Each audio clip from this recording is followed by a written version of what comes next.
You about the Love Dare book. I've had some people ask me some questions about it. The Love Dare book is not a curriculum book based upon the series. The series will be completely different from the Love Dare. But the Love Dare is a book I'm encouraging couples to grab so that they can go through it for 40 days. And each day there will be a little bit of teaching, and then there will be an action, something that you need to do. I think the first day, the action that the couple is required to do is to make sure that they say nothing negative to their spouse for the entire day. We do believe in a miracle-working God. The entire book is that type of thing, a little bit of teaching and then just a goal that will ask both the husband and the wife to do something for that day and to compound those actions throughout the month in order to produce health. And so while it's not the curriculum, it will help your marriages if you've never done it. So I'd encourage you to buy it. I realized Pastor Steve had to cut a clip out because of the dates that we used when we filmed that video. But after the service, if you want to just go to the back, Pastor Sheila will help you. I believe Pastor Sheila or her designate, and you can buy that book, order the book for $15, and we'll put an order in this week. I think that's it. One last thing, sorry. Next week, there's about 24 of us who will not be here, and you can just pray for safety for our travel. We've been working on trying to get a team to Israel for the last 5 years, and so we finally have a team. There's 24 of us who will be leaving, and we'll be in Israel next week, and you have the privilege of hearing an outstanding, incredible preacher, Pastor Steve. He'll be leading the service next week, so worship and word. Yeah, come on, that's good. Pastor Steve gave me the $5 later on. All right, here we go. I don't know what you did last Sunday, but most people, not most, but a significant number of people in North America watched the Super Bowl. In fact, there was over 100 million people who sat in their living rooms to watch this game of throwing around a pigskin between the New England Patriots and the Philadelphia Eagles. Now, I like football. I won't say that I'm this huge fan because I don't watch every single week, but I really do enjoy football. I hate the New England Patriots. I'm sorry for those of you who are fans, but I hate them. I do recognize, it's good.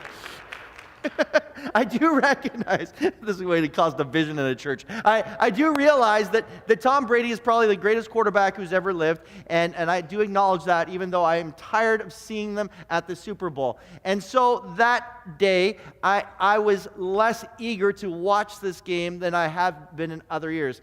Unfortunately, it was one of the best Super Bowls in a long time, and I missed the significant part of it. But I had very little emotionally to invest in this game. However, around 100 million people watched this game between these two teams.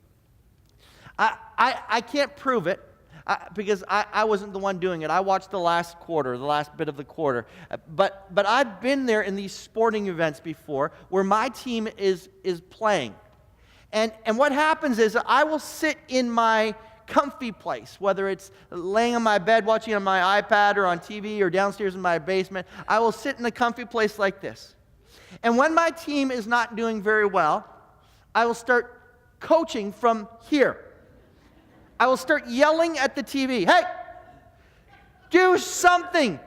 And I'll start to give directions, and I don't know all the plays for football, so I won't pretend, but I'll start making coaching decisions. Pull him off the field, put so-and-so in, do this. What are you thinking? And I'll start to yell at the TV, which then causes Ainsley to not yell, but get a little bit passionate in her response to me, saying, "What are you doing? They can't hear you." It's true. Last Sunday, though, but 100 million people probably did that. They sat in their chairs, looking at a game, yelling at the coach for the New England Patriots because Philadelphia controlled the game for a good significant part of it. I don't know if New England ever pulled ahead with points, but the Eagles were the team that was dominating through the end, and then this incredible final. And so people here in Ottawa, 1,800 kilometers away, just in case you wanted to know, 1,800 kilometers away, they sat here in their comfy seat and they began to yell things at the TV. Would you put this in? Would you change this defense? Would you call this audible? Would you do this? Would you do this? Would you do this? And from a place of 1,800 kilometers away, they believed that they could bring change to a game that was so far away. So far away. Now, friends, we understand We understand in a rational conversation that sitting 1,800 kilometers away, you can't bring change. But for so many people, they believe that by yelling at the TV, even though they were so far away, they could bring change. That somehow that one of those coaches could hear from the TV. They could hear the voices go all those 1,800 kilometers away. It would land in Minnesota, and they would call the right change to win the game. You can't bring change from 1,800 kilometers away. If you truly wanted to bring change to Super Bowl 52, you had to be in Minnesota. And you couldn't be in the stands. You had to be on the field within the game. Within the game. The same is true spiritually. There's so many times we sit in a comfortable place in our Christianity trying to change society. Oh, the Prime Minister is doing this. Oh, Kathleen Wynne is doing this. Oh, there's this problem going on. Oh, there's this taking place. Oh, my workplace has this and this and this and this and this. And we sit in a place of comfort, barking things, saying things, wishing that things could be changed. But I want to tell you something. The same principle that's true of Super Bowl 52 applies to your spiritual life. That you can't bring change from a distance. You've got to be within the game.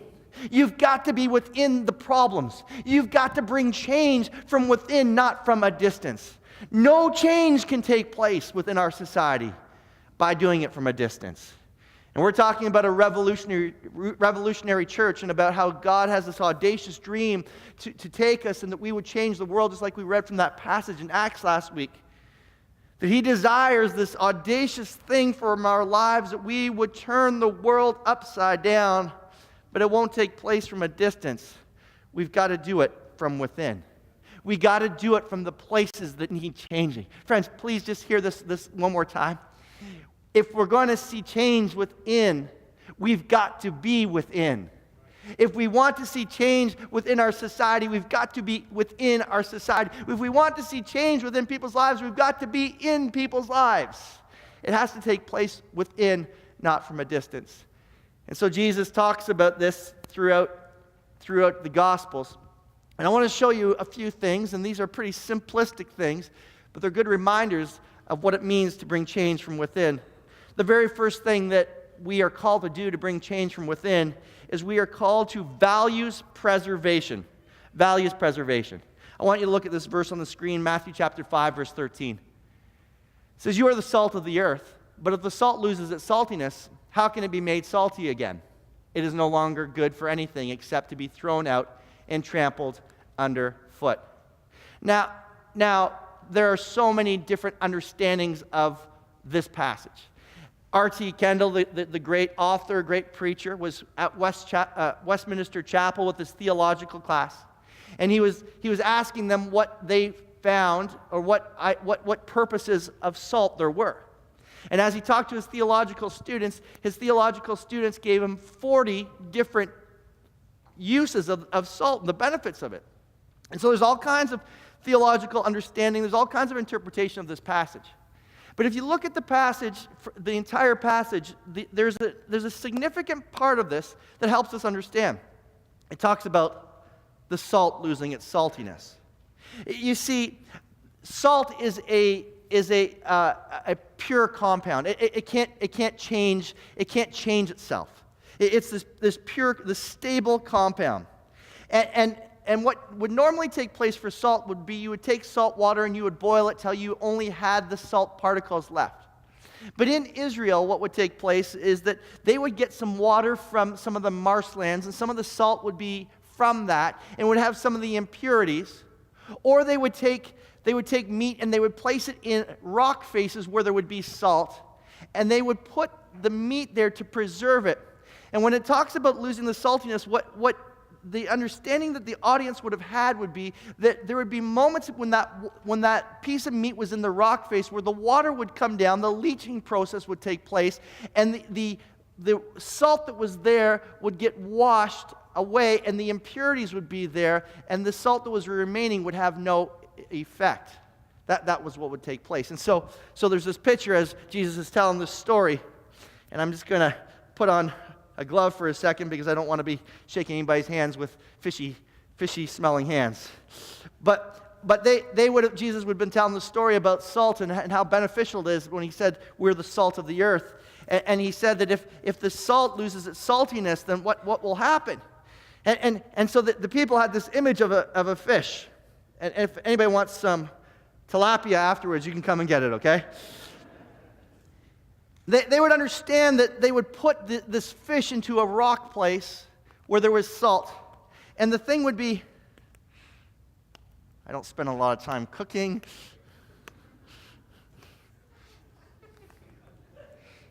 All right, here we go. You would take this, put salt on it. This thing's not going to decay for sure. And you would put it into the rock face where it would be filled with salt. There would be the salt would act as a preserver to make sure that this thing didn't decay. I mean, you wouldn't take your tilapia like I did yesterday and put it in your fridge because they didn't have fridges back then. You would put it in the rock face, or you'd put it in a spot where the salt that was gathered from the salt marshes would be, and that piece of meat would be surrounded by the salt. And Jesus was saying, that's what you are. You are the salt of the earth to bring preservation to this world. And you say, how do we do that? You do it by bringing values into this world. You see, who you are has to prevent the decay of the values within our society. You've got to be where there's a chance for decay to be. The salt had to be where the fish was, where there was a chance for decay. And Jesus is talking about preservation values. By the way, I'll get rid of my glove. I don't want anybody to think I'm Michael Jackson, so we'll get rid of it in a second. That was a bad joke. All right, here we go. But on our 10th anniversary, Ainsley and I went to Cuba, and so we were just hanging out, didn't know anybody there. We were in Holguin. And we met this couple, and they started to talk to us, and they had just been married for a couple of years. And as they asked us why we were there, we told them that we were married, we were celebrating our 10th anniversary. You should have seen the shock on their faces. They were blown away that a couple in the 21st century could be married for 10 years and still like each other. I mean, we loved each other, and they could see the affection as we would hold hands and we would smile and not argue and just like want to be with each other. They were blown away. I can't believe that you've been married for 10 years. And as we got talking to them, they start to talk to us about how they wished for their lives that they could be married for 10 years. They were only a couple years in. We sat with them a few times, had dinner with them, and we talked more and more, and they began to talk about the element of being married for 10 years and what it takes. Talked about how it takes a lot of effort, which we're going to talk about next month. It takes a lot of effort. If you think that being married is just, you just get married and everything's wonderful, everybody understands, right? It takes some work. Talked about dating, the importance of continuously dating. Talked about speaking words of life over each other. Talked about all the things. And as we shared about how we valued marriage and how we valued each other, it was like the salt of our lives was being put on them because they kept asking more questions. The more we talked about, not just a anniversary service or an anniversary getaway, but the values that brought us to the 10th anniversary, the values of marriage. We value marriage. We're not in this just for a couple of years and then go find somebody else. We're not doing the car thing where you have your car for 5 years and then upgrade. No, we're in until we're both rusty and falling apart because we value marriage. Obviously, I'm talking about myself. We're both in this because we value marriage. We value it, and we started to talk about those things. A little bit of salt on them. Talked about how we valued each other. A little bit of salt on them. Talked about the words of life. A little bit of salt on them. We talked about the value of dating. A little bit of salt on them. And the more we talk, the more salt we put onto their lives. And these weren't Jeff Hillier values. These weren't Ainsley Hillier values. These were values of the kingdom. Values of the kingdom. And so Jesus starts to talk to them about how important it is for us to get salt into the places of the world so that there is preservation of his values. The thing is this, is that you can't get the values into people if you're not with them. You need to understand this. It's great that you have great values and we come together in church on Sunday. The Bible talks about it. Do not forsake the gathering together. That's wonderful. But the truth is that we don't all have the same values, but we probably all have similar values. But the values here are kingdom values, and we share those things, but that's not what's needed. We need the values out there to preserve society. I don't expect a whole lot of decay in this place, but there's decay of values out in our world. I have a friend who sometimes comes to this church, met when we first arrived here. He's on a bit of a journey. I was actually joking around with him through text, asking him if I could share this story. He told me I could. I said to him, I'm just praying for the God journey for him, and he's just like, haha, I'm trying my best to love God. But when we first met, he just had no real interest in God, had all kinds of questions. Started showing up because I told him that he should come. He was in the service for the first few months that I was here. And I remember in the fall of 2012, I did a message about generosity. My friend called me up one day and he said, hey, I want you to know that I'm not sure about the Jesus thing, I'm not sure about the God thing, but I'm learning some incredible values that I think I can translate to my life. And I said, no, there's great things that you'll be able to incorporate in your life and in your business. I said, but the best values are tied to Jesus. I just kept pushing that, right? He sent me an article a few weeks later because he had been around me and hearing about generosity and about how we tried to be generous and some of the examples. That's why one of the reasons why I tell personal stories, because I want it to come from my life, not just a theory out there. And he had heard those things. He said, the values that I heard about, I thought those are good values, he said. And so I heard this story about a man from, I think it's from Thunder Bay. His daughter was very sick, and so they took her by air ambulance and they rushed her to Chio.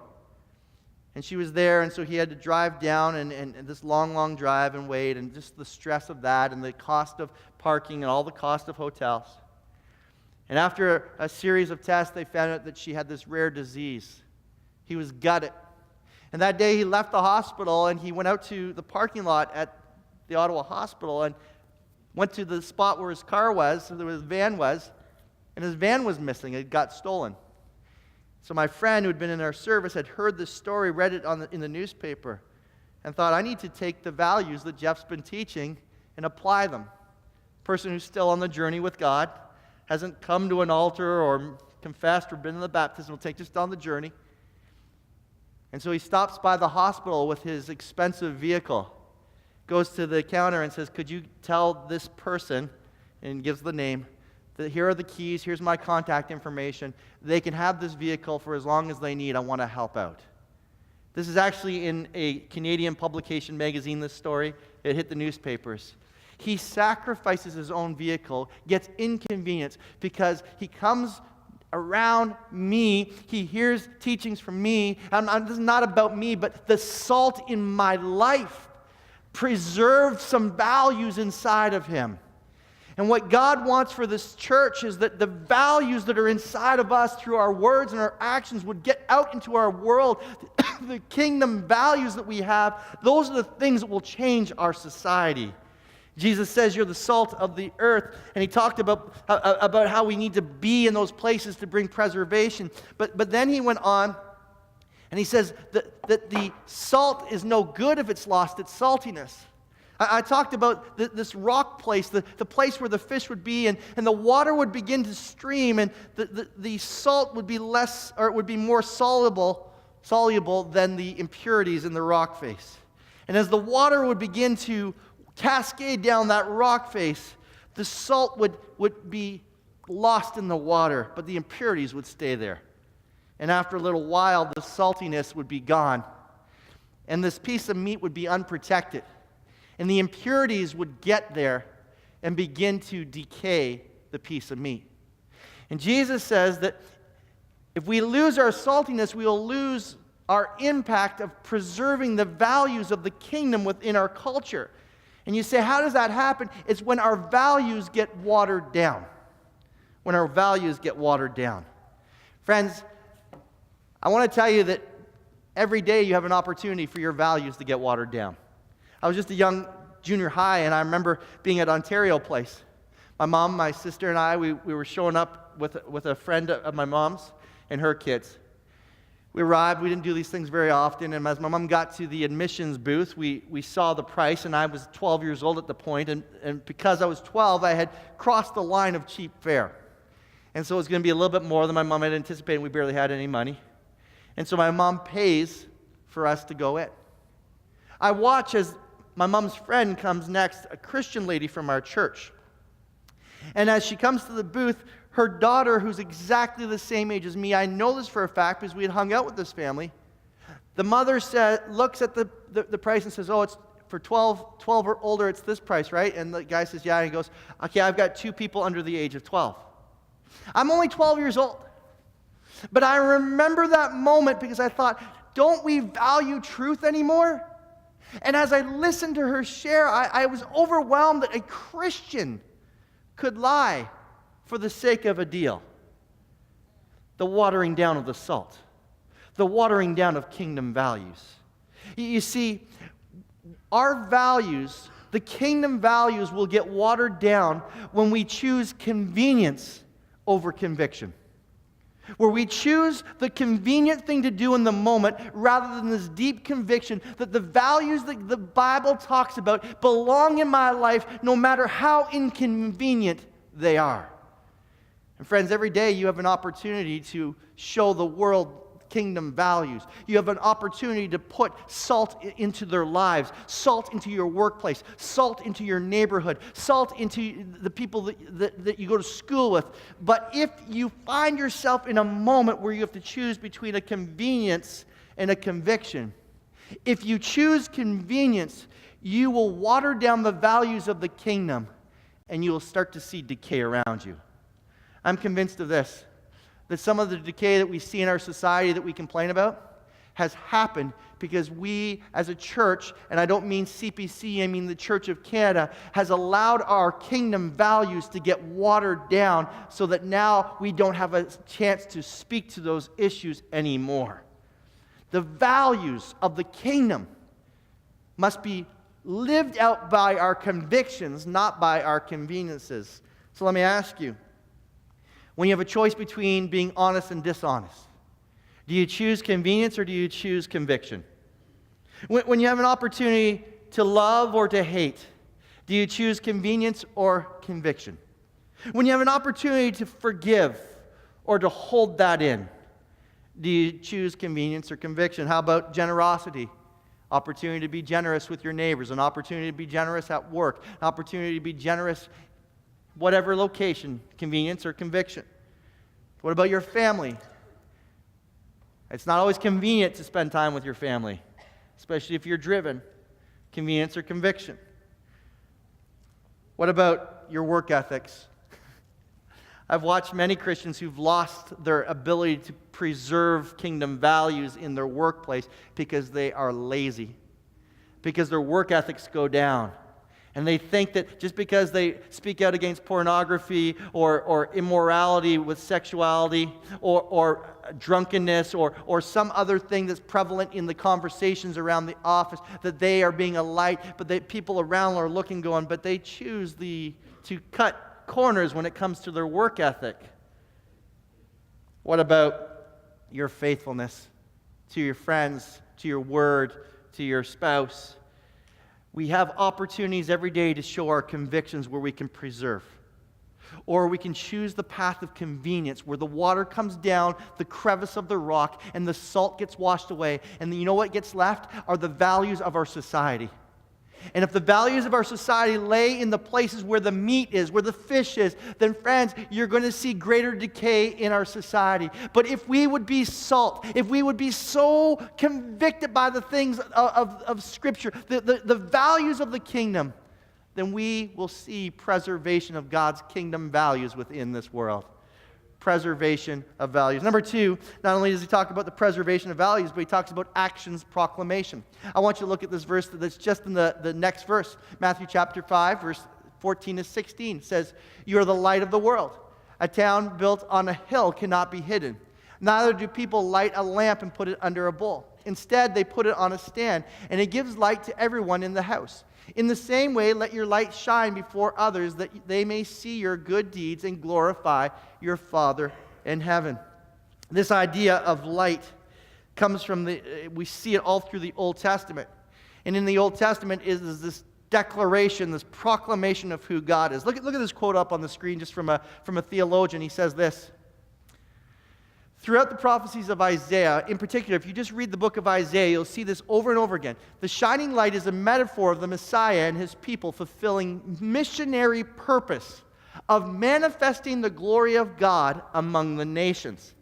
Whenever you see the word light in Isaiah, you see the missional aspect of God's people proclaiming God's glory. And Jesus says, you are the light of the world. They will glorify the Father by your good works. And so he ties the two together, and he says, you know what? Proclamation comes through God works. God works. I don't know how many times you've tried to walk in the dark. It's not an easy thing.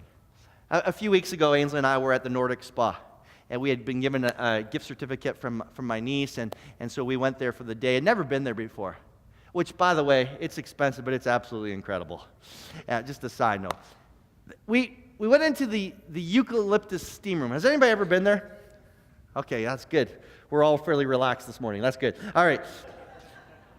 Walk in, and this room is dark. It has LED lights, but the steam is overwhelming, and those LED lights are barely able to keep any focus in the room.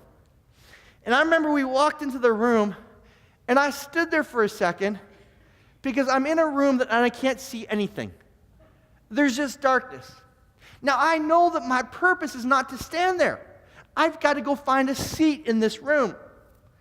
I am quite concerned, though, because I can't see, that I am going to go make my way and sit on somebody or push somebody or do something that's going to get me arrested because it's so dark, right? I'm so concerned that I'm going to do something. I'm just kind of walking, just hoping that I can find a spot. And finally I get near the edge and I find that there's a spot there with nobody sitting there so I can sit down. I couldn't see anything for many moments, and then I sat down, and then I looked out towards the door, and as I saw from the door, the light was now facing me. And all of a sudden I look around, and there's people in the room. It was just me and Ainsley at the beginning, but now there's all these people because the light was dissipating the darkness. I didn't see anything for the longest time. But as soon as I saw the light, it dissipated the darkness, and I could see everything around me. Jesus says that we're the light of the world. And that when there is darkness and we turn on the light, the darkness gets dissipated. I don't know, Tim, can you press the blackout on the stage just for a second? On the light computer? I just want to illustrate this. Complete darkness besides the screen. And if we could get really dark, it would be great, but as soon as the light comes on, all of a sudden you can see me much better because it's dissipating the darkness. The light had very little effect when all the lights were on. But as soon as darkness is here, the light has incredible effect. It pushes back the darkness. Okay, thanks, Tim. If we get back to normal. We understand the principle. Pastor, this is so basic. We understand this. We went to school. Yeah, we do. But friends, we come to church. We form small groups with Christians, which we should be doing, and we gather together and do everything with Christians. But where are we in the dark places? The light has so little impact. So little impact in the light places, but in the dark places, the light dissipates it. And Jesus says it's our actions in the dark places that will drive out darkness. It will drive out darkness. That wherever we go and do good works, we proclaim God in those moments, and darkness gets driven back. I read this story this week about a man named Carl.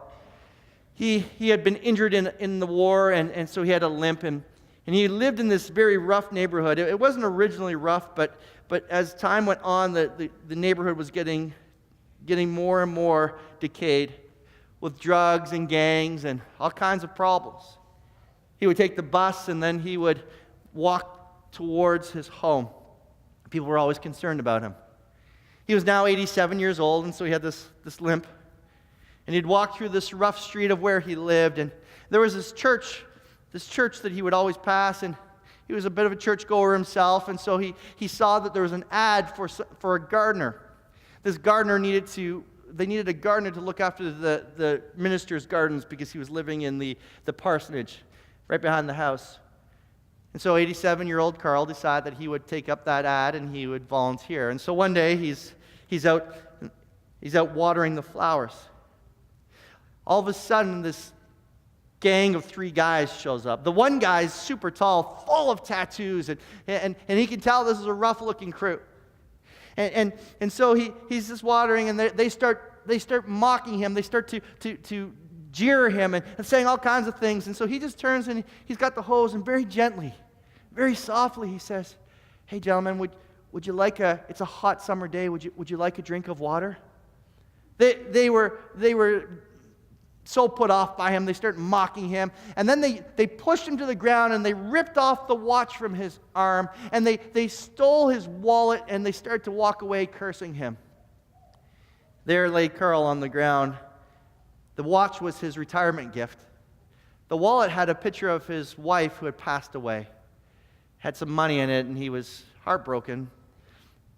And all of a sudden, the minister came out, saw Carl laying on the ground, and says, "Carl, what's going on?" He's like, "Oh, it's just a bunch of young guys. I hope those guys get their act together." And Carl cleans himself up and doesn't say much, just picks up the hose and keeps watering. The minister looked, and he realized that Carl seemed to be fine, so he went and did some other things. Carl just kept watering, and day after day, he would do this. Gang came by again. This time, as they got there, they started to jeer him, and he once again, so softly and so kindly, says, "Hey, would you like some water?" The gang start to mock him and say, "Oh yeah, we'd like some water." And they grab the hose out, and they start to spray Carl and soak this 87-year-old man, and then pushed him to the ground and start to swear at him and curse him. And he just laid there on the ground as these 3 guys walked away. Got up, cleaned himself up again, grabbed the hose, continued to water the garden. Sometime later, he was watering the garden, and he felt this presence behind him. And as soon as he looked over his shoulder, it jolted him, and he fell to the ground. And he looked up, and there was the tall gang member, the one full of tattoos. And he just looked at me, and the gang member says, Sir, listen, don't worry about it. I'm not going to hurt you this time." Carl says, "Well, what are you doing here?" The gang member pulled out this paper bag, and he threw it down to him. He says, "Here, this is for you." Carl looked in, and he saw his retirement watch, and he saw his wallet. The man says, "Don't worry, all the money is there." And Carl looked up and says, "I don't understand." He says, "Listen, I have run with this gang for years. I've always been around them, and we preyed on people like you, people who were helpless, people who couldn't fight back, people who were just so innocent. And we would come and we would rob them, and we would push them and bully them, and they would always curse us, and they'd always say things to us, and they were always fighting back." He said, "But not you. You just kept offering us water. Just kept offering us water. And let me tell you something. The day that we stole your watch and your wallet, I couldn't sleep that night. All I could think about was how kind you were in the midst of our bad actions. All I could think about was how you loved us and didn't hate us. All I could think about was how you tried to give and not take. All I could think about was your actions." He says, "I'm tired of picking on people like you." He said, "That watch, that wallet is my gift back to you to say thanks for reforming me." That Christmas, Carl passed away. And so there was a funeral at the church. As the minister was preaching that day, he looked in the back corner, and there was the tall, tattooed gang member. Didn't say much. As you can imagine, spring came about, and they didn't have a Carl anymore to look after the gardens, and so they put the ad in. And one day, after all the congregants had ignored the ad, one day the tall gang member walked into the minister's office, holding the ad. He said, "Sir, I think this job belongs to me." And the minister looked at him, knowing his story, knowing the encounters with Carl, and he says, I think it does. Over the next few years, that former gang member continued to serve in honor of Carl. He also got his life turned around and went to school, got a job, ended up meeting a nice young lady, became a good person within that community. He ended up getting married to this young lady, and one day he came to the minister and he said to the minister, he said, listen, sir, I've enjoyed helping out in the garden, but my life is so busy right now, I just can't do this anymore. In fact, my wife just gave birth to a little boy last night, so I'm not going to be able to do this anymore. And the minister said, oh, I understand. He said, by the way, what did you name the boy? The gang member looked at him and said, we named him Carl. Carl. You have no idea what the proclamation actions can do to others. You have no idea how far darkness can be driven from a heart because of the actions that you do every single day. And when Jesus said, turn on the light of your life, the good works, the actions that you do, he was saying that you every single day should be looking for ways to drive darkness from the situations, from people's hearts, from the lives around you by revealing God actions, Jesus actions. But so often we forget. We forget about our actions. I read a story about a man this week, Richard Holland. He was working for Busy Bee Flour, the flour company. And he had been working on and off for this company whenever they needed extra drivers. And now it was Mother's Day, and as you can imagine, they needed a lot more drivers. And so he had a full vehicle full of flowers, and so he got in the truck and he started to head away from Busy Bee Florist, and as he began to drive, this car came around the corner and just cut him off, almost got into an accident. Now Richard was super angry. I can totally relate. Totally relate. He was super angry, and his mouth opened up, and he was about to say to this other driver a bunch of things he thought about that driver and his relatives. I mean, you know exactly what I'm talking about. He was about to lash out. And then all of a sudden, as the other driver looked at him, he realized that this Richard, this driver of this vehicle with flowers, that closed his mouth and said nothing. Richard said that as he was about to lash out at this other driver, even though he knew he had right, he realized that that driver would never know who it was that was saying the words. But he would look at the vehicle that he was driving and see Busy Bee Florist on it. And he would know that that company was represented by an individual who let out a bunch of expletives.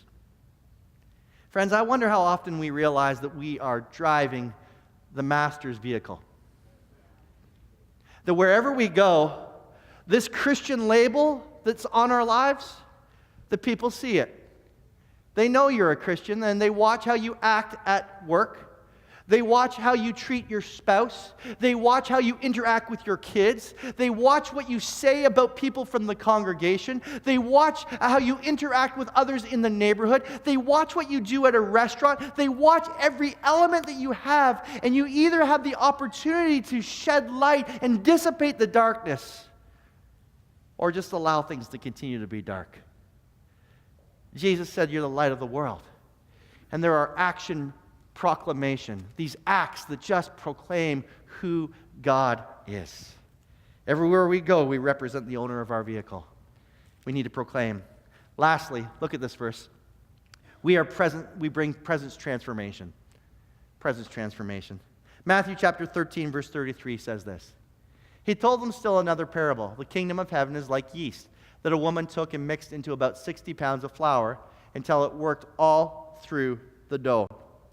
Yeast is this leavening fungus for bread that converts the fermentable sugars into carbon dioxide. It's worth coming to church just for that fact alone.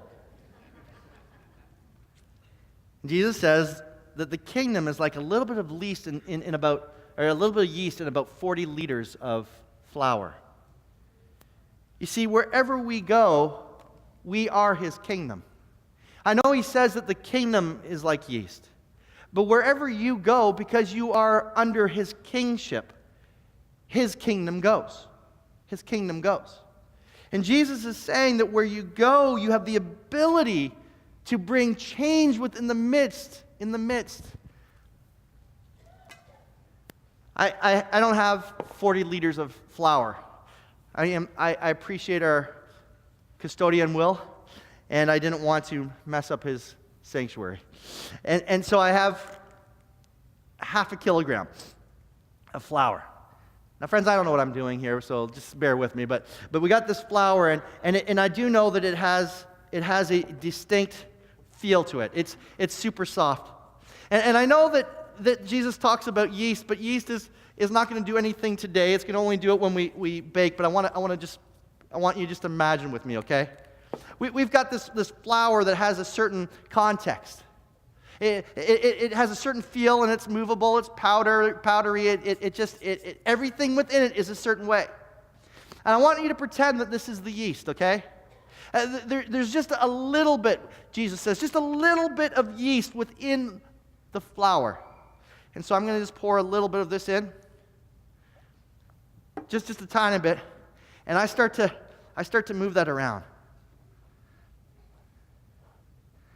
And now the powdery stuff is starting to clump together. It's so crazy because the powdery flour outnumbers the water, outnumbers the yeast. You ever feel like that? You ever feel like you're at work and you're being outnumbered, that you're the only Christian in the room? Students, do you ever feel like that you're at school and you're the only Christian? Everybody's doing something on Friday night that doesn't serve Jesus really well. You're outnumbered. And you're in the midst of it, and you think, how in the world can I bring change? But just a little bit of water in the midst of this starts to change the texture. Maybe just add a tiny bit more. Still way outnumbered. And I start to move it around even more. And now I got these chunks. I'm going to be baking some bread afterwards if anybody wants it. I got this chunk right here. I mean, it's completely changed. Completely changed. And Jesus is saying that when we get within the places where we feel outnumbered, the places where it seems like darkness is so overwhelming, the places where it feels like there's nothing that we can do as Christians, he says this, he says, you have no idea what your little presence can do in the midst of a lot. You have no idea how a little bit of yeast can actually change the whole texture, the whole DNA of 40 liters of flour. A whole lot. You see, wherever you go, you bring the presence of Jesus. Wherever you go, you have the ability to change things, transform things. I was going through the Bible this week just thinking about opportunity or examples of this. Mark chapter 1, verses 21 to 28 talks about Jesus in Capernaum. He's in the temple. I mean, he's teaching just like me. He's probably not using crazy illustrations, but he's just teaching like me. And all of a sudden, this demon-possessed man goes, hey, I know who you are. Jesus doesn't even have to declare it. The demon-possessed man says, I know who you are and what you're here for. You are the Holy One of God. Recognizes his presence. Jesus is in a boat and he goes on to the other side of the sea. And as he gets out of the boat, this guy from the graves comes running and drops at his knees to begin to worship Jesus. And then the demon within him says, hey, I know who you are. Jesus doesn't even have to say anything. He's not wearing a I am Jesus t-shirt. He doesn't, they're not like placards going, hey, Jesus is here. He's just there, his presence. They just know. Paul, he's preaching. And as he's going to the house of prayer, he has just been preaching, he's going to the house of prayer, this fortune teller girl shows up and says, hey, this man and these men, these are the servants of the Most High. They're preaching the gospel. I mean, she becomes advertising for them. Just their presence. In Acts, we read that when Peter would walk through the streets, he's just walking through the streets, people used to put their sick people out in the streets just so that the shadow of Peter might land and bring healing. You see, friends, there is something we see in the New Testament of the presence of God that brought transformation. The presence of God that would change the flour. You'd say, but I'm so outnumbered. But the presence of God in you is so big that it has the ability, like yeast, to bring transformation. The Bible says that you are the temple of the Holy Spirit. Friends, that you're the temple of the Holy Spirit. So let me just tell you this. Wherever you go, you bring the Holy Spirit. The Holy Spirit's not somebody that you just bring to church and bring to your devotion time. But do you know that when you show up at Starbucks, the Holy Spirit shows up?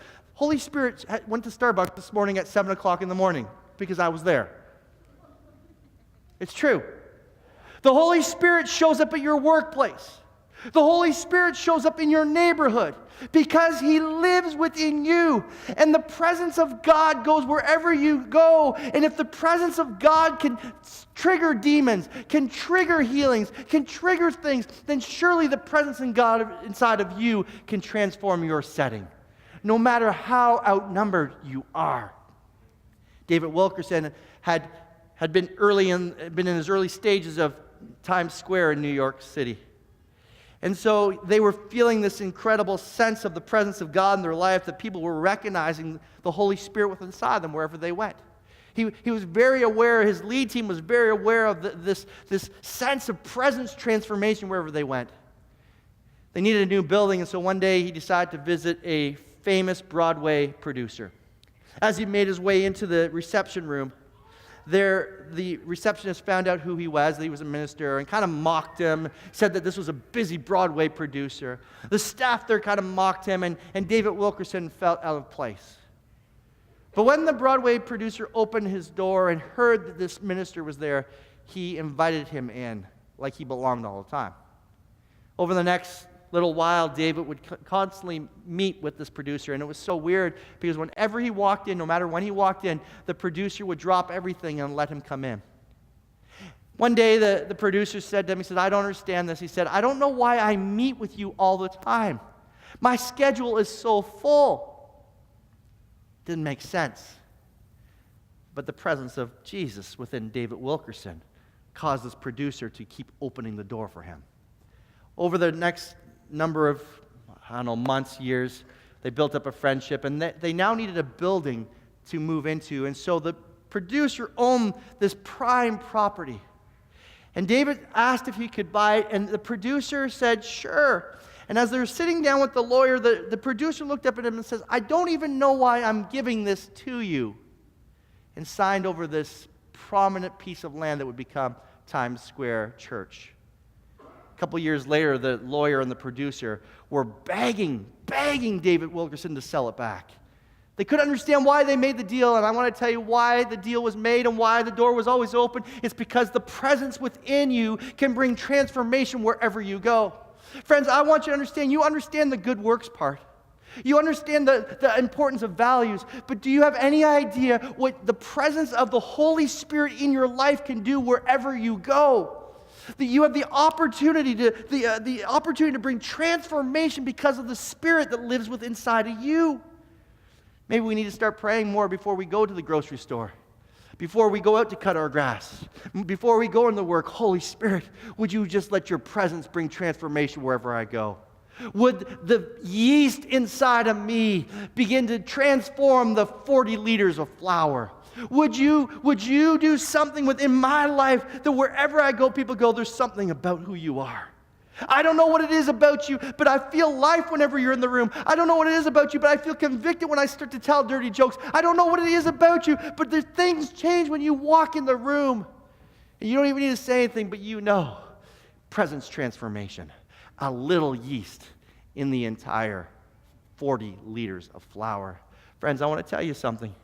God's asking you to step into dark places, to decaying places, and into places where we are outnumbered, and be transformation.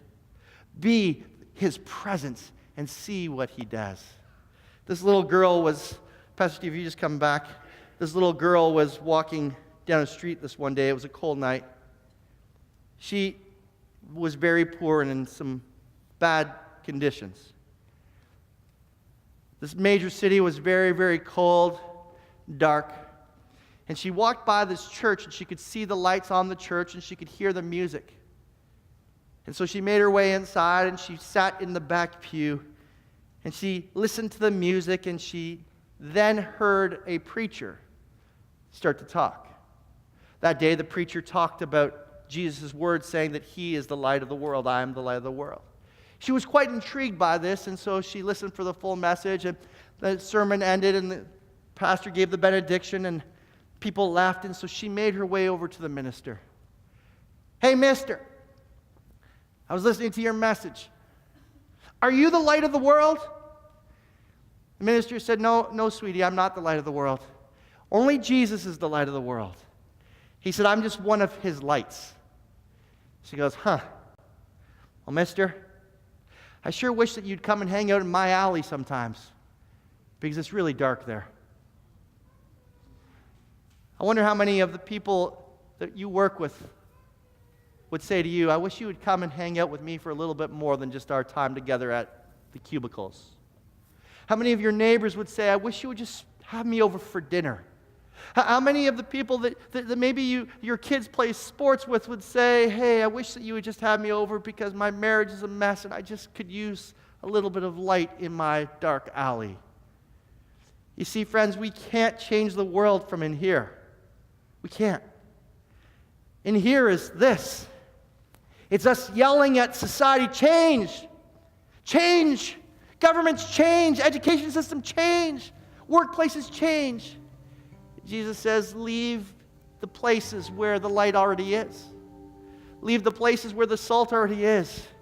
And go into the places where you're most needed. You can only bring change by infiltrating from within. Only from within. Would you bow your heads and close your eyes? In just a moment, Pastor Steve's going to lead us in a song. And I want you to search your hearts this morning. You've heard me preach this type of message over and over again since the day I arrived here in 2012. It's a simple truth. But friends, you've got to understand that Jesus sent us into the world, not to live in places of refuge away from the world. Light does nothing amongst light. Salt does nothing amongst salt, and yeast does nothing amongst yeast. But when salt gets into decaying areas, it starts to preserve with the values of the kingdom. And when light gets into dark places, it starts to dissipate darkness, the darkest hearts by our actions. And when God's presence, the yeast, is in our lives, we can walk into desperate situations where we're outnumbered and begin to see transformation. I'm telling you, some of you need to find ways to get involved with non-Christians. Some of us need to find ways to join a club or have neighbors over for dinner or do whatever it takes, because the world will never be changed by us just hanging out by ourselves. God's called us into this world. I'm going to ask that you would stand for a moment. And as Pastor Steve leads us in this song, I'm asking that you would make a commitment to infiltrate from within, and then we'll conclude the service. This passion